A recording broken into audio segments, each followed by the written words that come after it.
Hey everyone, welcome back to Genai FOSS News. Let's kick things off with something absolutely legendary. According to its OSS, a curious developer has brought back Hannah Montana Linux. Yes, that Hannah Montana Linux. For those who might not know, this was one of the most iconic and meme-worthy Linux distributions ever created. Someone has decided to revive this gem in 2026, and honestly, the timing is perfect. Whether this is a nostalgic passion project or something more serious, the open source community is already buzzing about it. It's the kind of news that makes you smile and reminds you why we love this community so much. Next up, a major announcement for the AI and open source communities. As reported by Open Source for You, Singapore-based AI.cc has just integrated over 500 open source models from Hugging Face Hub directly into their unified API. This is genuinely game-changing for enterprises. Here's why. Instead of having to self-host these models or deal with complicated infrastructure overhead, companies can now access this entire catalog through a single API endpoint. That means no more DevOps headaches, no massive infrastructure costs, and no complexity managing multiple dependencies. Whether you're building machine learning pipelines or deploying AI features, this opens up incredible flexibility for developers everywhere. Staying with developer tools, Open Source for You reports that Hardwood 1.0 just went GA, and Java developers are going to love this. Hardwood is a brand new lightweight, multi-threaded alternative to those bloated legacy Parquet dependencies that have been weighing down Java projects for years. This was kicked off by Java champion Gunnar Morling, the same person behind the famous 1 billion row challenge. The performance gains are seriously impressive. Hardwood can process 16.5 million rows per second across multiple CPU cores. For teams dealing with large-scale data processing, this could be a genuine breakthrough.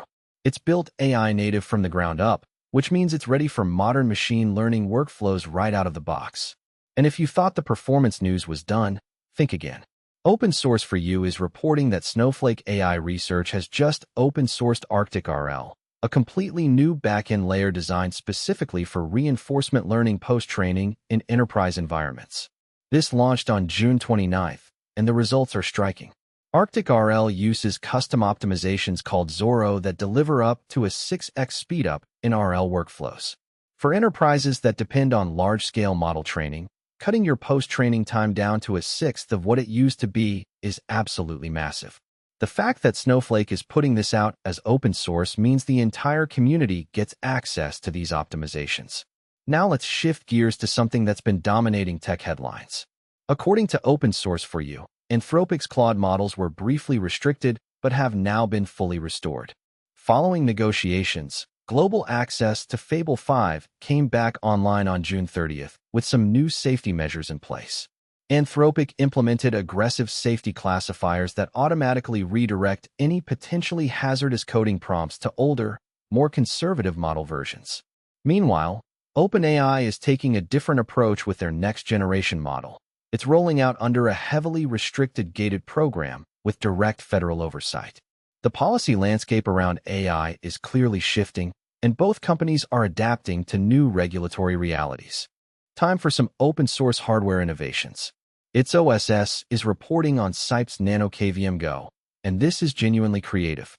It's a KVM switch that connects with a single USB-C cable and runs over Wi-Fi 6, which is already pretty nice.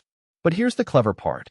Sipeed has exposed every KVM function as an MCP server, which means AI agents like PicoClaw and Claude Code can actually see and control your screen.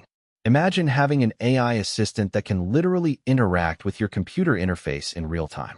It's a fascinating intersection of hardware and AI that opens up entirely new possibilities for automation and remote administration. Sticking with open source hardware, its OSS is covering HW Labs' DockFrame, which is heading to crowd supply.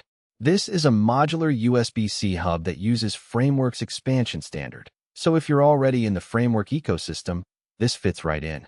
What makes it special is that the tool cards aren't just USB adapters. They double as actual bench tools. It's the kind of thoughtful hardware design that shows someone really understands what developers and makers actually need. Modularity is the future of computing, and projects like this prove it. Finally, let's check in on browser privacy developments. Its OSS reports that Brave Browser 1.92 is introducing support for containers. And while Brave emphasizes this isn't strictly a privacy feature, the benefits are definitely there. Containers isolate cookies and site data on a per-tab basis, which means you can keep different browsing contexts completely separate. Want to be logged into the same website with multiple accounts simultaneously? Easy. Want to prevent cross-site tracking in a more granular way? Containers help with that too.